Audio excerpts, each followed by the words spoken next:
Attention, ce film n'est pas un film sur le cyclisme. Merci de votre compréhension.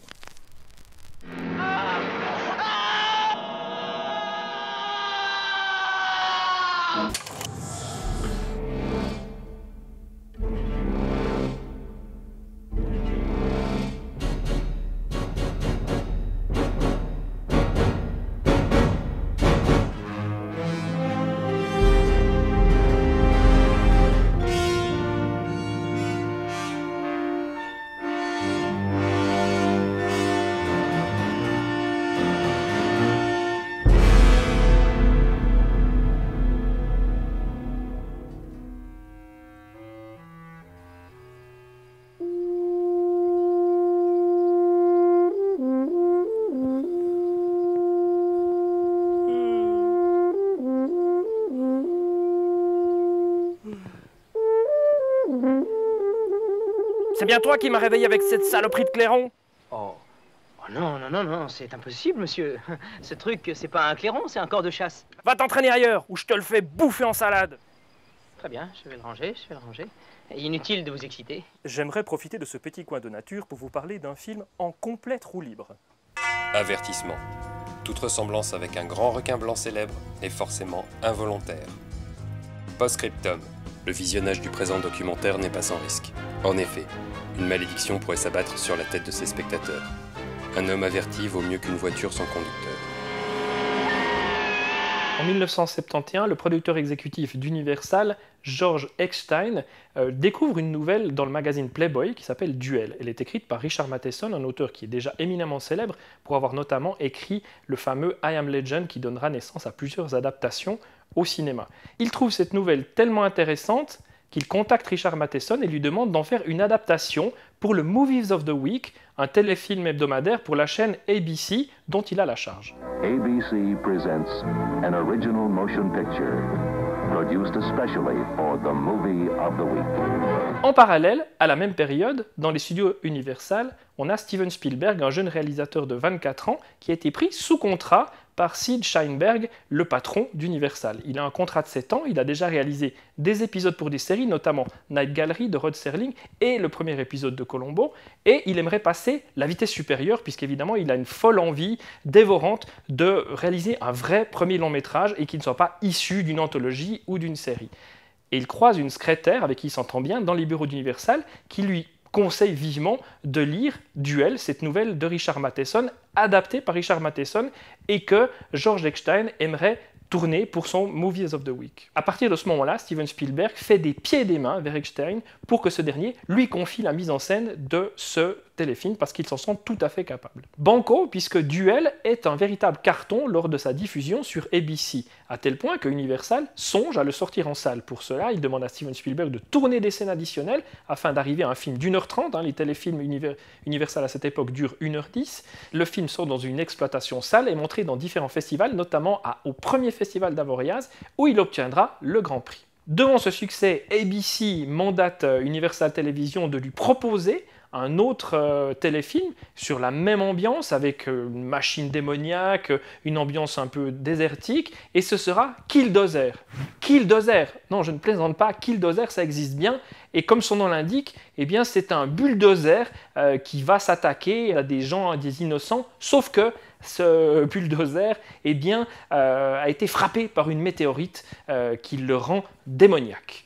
Évidemment, même si ce film reste une référence pour certains aficionados comme Robert Rodriguez qui en a fait une allusion dans son film Planète Terror, le succès ne sera évidemment pas comparable à celui de Duel 3 ans auparavant.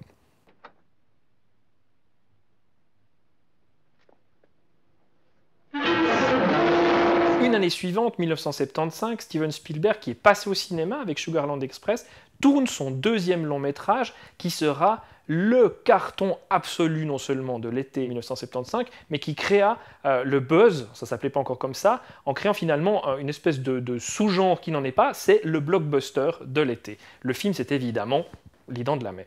De là va naître l'idée à maintes studios, notamment Universal, de tenter de tirer sur la corde pour continuer d'utiliser un filon. Alors, Qu'est-ce qu'on pourrait faire? On a eu un gros poisson aquatique, on pourrait mettre une voiture dans le désert. Bah tiens, pourquoi pas? Tant qu'à aller dans une idée saugrenue, on a eu Duel qui a fonctionné, on a eu Killdozer qui fonctionnait moyennement, bah peut-être qu'avec cette nouvelle idée, ça pourrait aller. Du coup, on va mettre sur le coup Denis Schriak et Michael Butler, 2 scénaristes.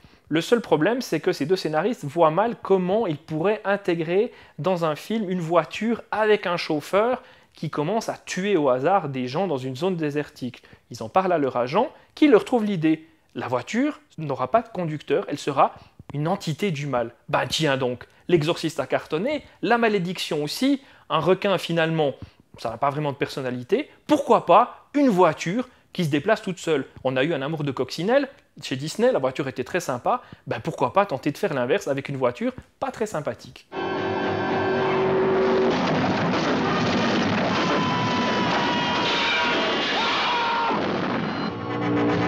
Les 2 scénaristes qui viennent de travailler pour Clint Eastwood, c'est eux qui ont écrit L'épreuve de force, rendent leur script à Universal, qui s'appelle Wheels au départ. Ben tiens, il y a eu Jaws, mâchoire, Wheels, ça fait les roues, pourquoi pas Rubber, les pneus, pendant qu'on y est. Ils ne lâchent pas l'affaire d'ailleurs, comme ils ont eu du succès avec Eastwood, en tout cas ils ont été engagés par Eastwood, ils demandent une somme relativement pharaonique à Universal, ils ne lâcheront pas la bride, et finalement le studio craquera.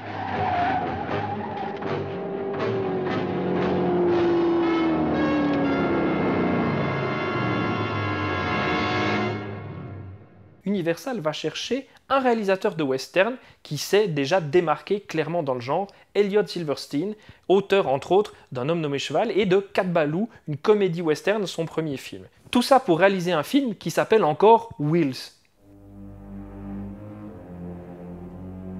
Dès le début du tournage, Elliot Silverstein a un gros problème, c'est-à-dire qu'il n'arrive pas à s'imaginer faire peur avec une entité démoniaque en plein jour. Les exécutifs d'Universal n'y voient absolument pas de problème puisque Duel et Les Dents de la Mer se passent en plein jour. Sauf que l'entité démoniaque, forcément, puisqu'il n'y a pas de conducteur et qu'on le sait assez rapidement, devrait faire appel à de la pénombre, à du brouillard, enfin une ambiance déjà qui a tendance à oppresser le spectateur. Là, le seul accessoire qu'a Silverstein sous la main, bah, c'est la poussière.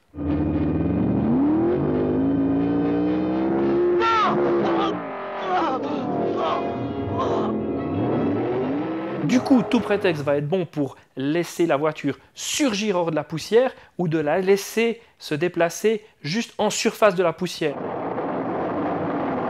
Non, mais rien à voir avec un aileron de requin ou un requin qui sort de l'eau. Rien à voir.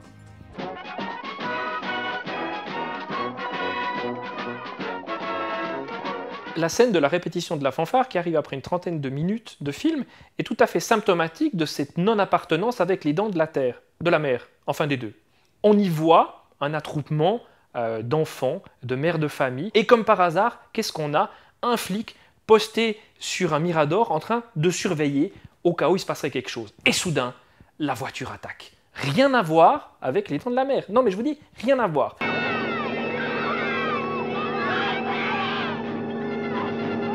Femmes et enfants arrivent à s'extirper de cette fête et à aller se réfugier dans un cimetière indien, pas du tout comme sur un radeau. Non, absolument rien à voir.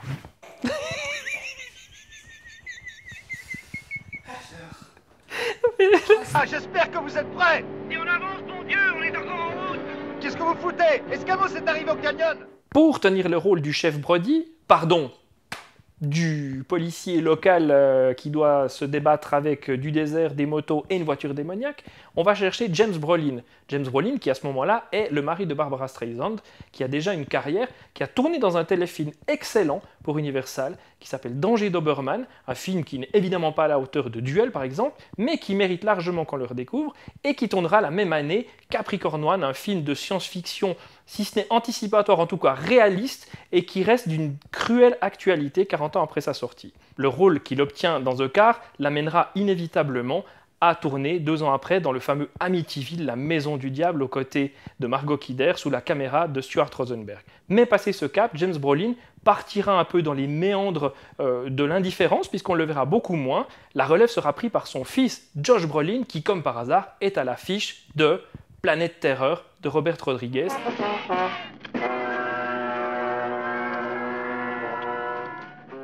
Catherine Lloyd, qui interprète dans le film la petite amie de ce cher James Brolin n'a pas eu la carrière qu'elle aurait méritée. C'est vrai parce qu'elle a un minois vraiment mignon.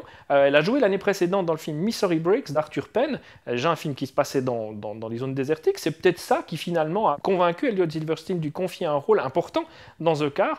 Mais passé ce film, effectivement, mis à part d'avoir joué au milieu des années 80 dans le 3e épisode de It's Alive de Larry Cohen, qui est vraiment pas le meilleur, sauf si vous avez envie de voir Karen Black sous son pire jour, eh bien, la chose pour laquelle elle reste vraiment dans l'esprit des spectateurs, c'est d'avoir collaboré à la série Magnum durant plusieurs saisons. C'est pas difficile, ma jolie. Je vais te montrer. Oh non, non, je t'en prie, non. Allez, viens. Viens. Ah, cette fois, tu n'y coupes pas. Non, je t'interdis de recommencer. Arrête. Viens.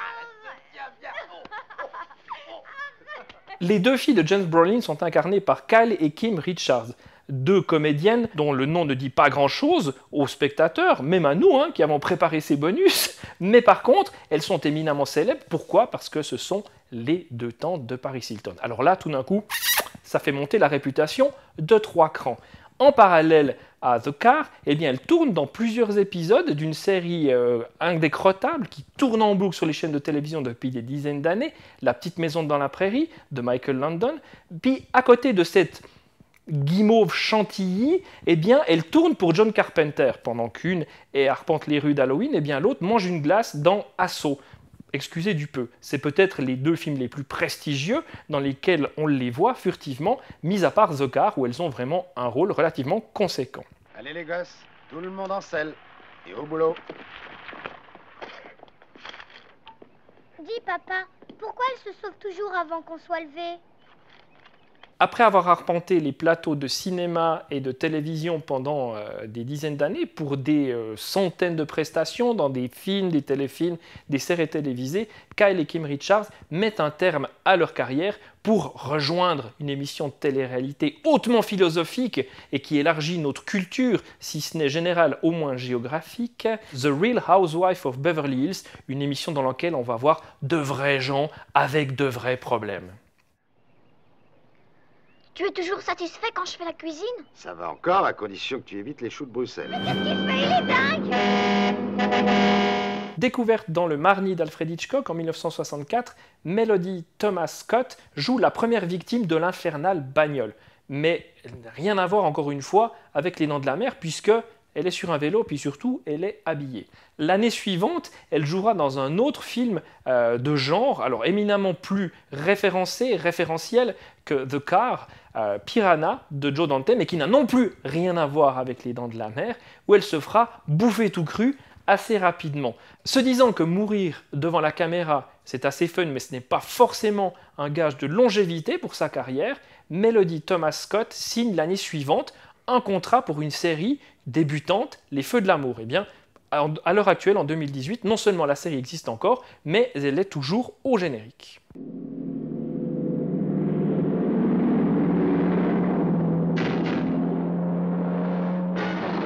Mais revenons sur l'élément central, le personnage principal de ce film, The Car, c'est-à-dire la voiture. Elle est constituée par le châssis d'une Lincoln Continental de 1971 sur lequel on a rajouté l'avant et la calandre d'une Chrysler de 1975. Elle a été construite par un monsieur qui s'appelle George Barris, qui n'était pas à son premier coup d'essai avec The Car, puisqu'il avait déjà créé la voiture de Batman pour la série Splash Boom Beam des années 60, et il est responsable de la voiture Kit de la série K2000. 84 000 $, c'est la somme investie par Universal pour la construction des 4 modèles qui seront utilisés pour le tournage de The Car. 3 sont réduits en poussière, le dernier est, paraît-il, parti chez un collectionneur aussi européen que mystérieux. Toujours est-il que si vous avez 100 000 balles à mettre par la fenêtre, eh bien vous pouvez vous acheter une réplique de The Car.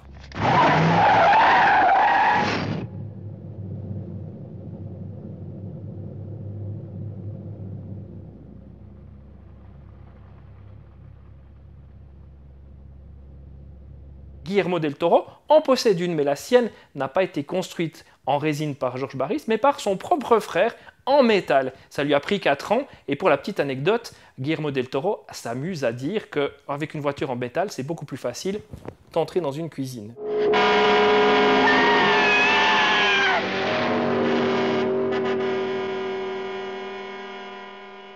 D'ailleurs, pour le générique qui lui sera confié pour la série des Simpsons, pour le fameux épisode d'Halloween, Guillermo del Toro s'amusera à se faire se balader tous les monstres classiques qui l'ont inspiré, les siens, et un des plus éminents que l'on verra de manière flagrante, eh bien, c'est The Car. Dans les fans de The Car, on peut également suspecter un certain Stephen King d'avoir une certaine, peut-être pas passion, mais un certain intérêt pour ce film, puisque son ouvrage Christine, qui deviendra un film sous la caméra de John Carpenter en 1983, trouve des éléments et des connexions évidentes, puisque, encore une fois, il s'agit d'une voiture possédée par un esprit démoniaque. D'ailleurs, Stephen King poussera le vice quelques années plus tard pour ce qui sera sa seule mise en scène de cinéma avec Maximum Overdrive, un film qui a pour mérite d'être encore plus mauvais que The Car.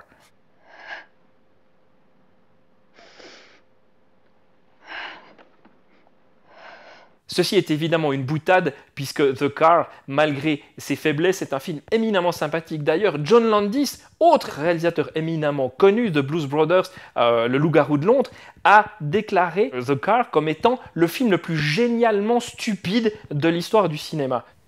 This is a dumb movie. The best bad movie ever. The most stupid concept of cinema history. I love The Car. Mais c'est pas fini. On vous a gardé le meilleur pour la fin. Le film débute avec une citation de Anton Zabor Lavey. Ô grand frère de la nuit, vous qui chevauchez les vents chauds de l'enfer, vous qui résidez dans la tanière du diable, apparaissez. Anton Lavey est un sataniste de première. En tout cas, il aime bien se déguiser dans des costumes de diablotin et se prétendre comme tel. D'ailleurs, il crée son église de Satan en 1966. 966. Si vous retournez le 9, ça fait 666. Et sur Anton Lavey, pour se faire un bon coup de pub, eh bien, il arrive à engranger dans son église Jane Mansfield, qui est en perte de vitesse depuis qu'elle n'a rien trouvé de plus malin que de quitter la Fox et surtout d'enlever le haut dans des productions italiennes de troisième zone. Et du coup, cette accoquination entre les deux ternira encore un peu la réputation de Jane Mansfield, qui va décéder en 1967 dans un accident de voiture à 2h du matin sur la route entre deux représentations de striptease peu glorieuses. Ceci sans oublier que court depuis quelque temps la rumeur que Anton Lavey et Jane Mansfield se seraient un petit peu amourachés. Et du coup, Anton Lavey, qui voit Jane Mansfield partir avec un nouveau petit ami, le salaud lui jette un sort démoniaque. Un accident de voiture qui pourrait tuer ce brave homme. Seulement, le sort démoniaque se trompe de cible et c'est la pauvre Jane Mansfield qui va rester allongée dans l'histoire. Une rumeur court que ce cher Anton Lavey, sacré Zabor, aurait été conseiller technique sur le film d'Elliot Silverstein. Alors que concrètement, mis à part cette citation arrivée en préambule du générique, qui est surtout là pour en rajouter certainement une couche dans le côté racoleur, eh bien, il n'y a absolument aucune preuve étayable de cette appartenance entre ce prêtre satanique et le film d'Elliot Silverstein. En gardant dans un coin de notre tête l'éventuelle présence d'Anton Lavey sur le film The Car, et en se remémorant les petits sorts démoniaques sympathiques qu'il a pu provoquer quelques années avant sur des voitures, en tout cas sur des accidents de la route, eh bien, on pourrait en arriver à la conclusion, totalement légitime, même si conspirationniste, que la voiture démoniaque, eh bien, en fait, ce n'est rien d'autre que l'esprit de l'ex-femme de James Brolin. Et oui, en fin de compte, qu'est-ce qu'elle voudrait? Que son mari lui revienne? En tout cas, qu'il ne s'amourache pas et qu'il ne se lie pas de manière officielle avec Kathleen Lloyd? En regardant attentivement toutes les victimes du film The Car, eh bien, on trouve quoi? Des personnes qui barrent le chemin de l'ex-femme de James Brolin pour que son amour d'antan, son amour de jeunesse, son amour absolu lui revienne. La théorie peut paraître tordue, mais pas si inexplicable que ça. Le premier couple de cyclistes qui décèdent sont un couple adultère. Le chef de James Brolin, eh bien, il l'empêche d'arriver à une ascension professionnelle. Le joueur de corps, eh bien, il exerce la même profession que la petite amie de James Brolin, qui fait prof de musique dans un collège. T'as eu tort de t'être mis en colère, hein?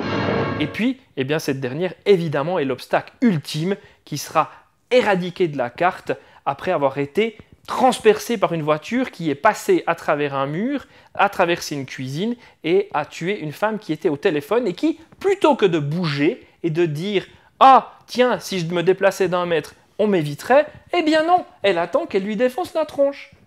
Et il aura fallu attendre 40 ans pour que quelqu'un se pose ouvertement la question de savoir qui est cet esprit démoniaque, puisque toute une kyrielle de flics qui sont dans l'absolu des bras cassés ne vont pas un quart de seconde se poser cette question on ne peut plus légitime. Et vous? Si vous sortiez de votre sale bagnole un instant, hein? On voudrait voir quelle tête vous avez. Je suis très curieuse de voir à quoi ça ressemble à un salaud derrière un volant.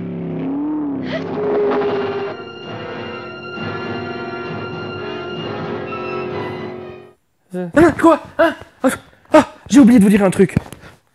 Après un pur chef-d'œuvre, Duel et deux suites remarquables à leur manière, Killdozer et The Car, Universal aurait pu en rester définitivement là avec la poussière et les monstres. Eh bien non.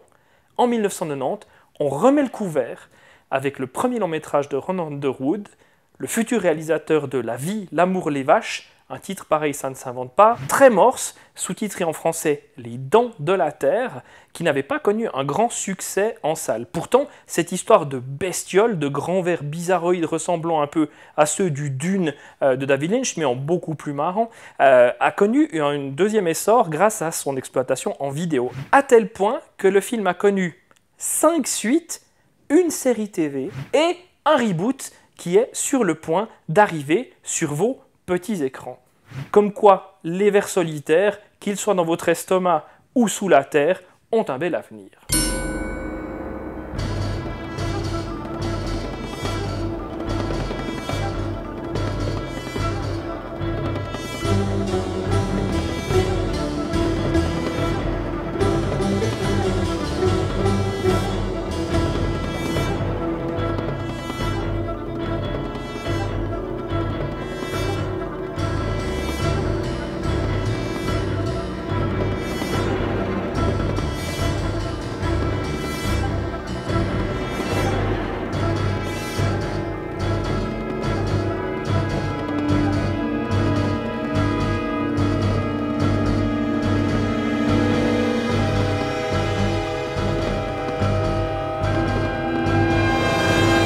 Il y a une solution pour remédier à l'injustice par rapport à la qualité du film d'Elliot Silverstein. Convaincre Alain Chabat de faire un questionnaire de Burger Quiz à propos du film.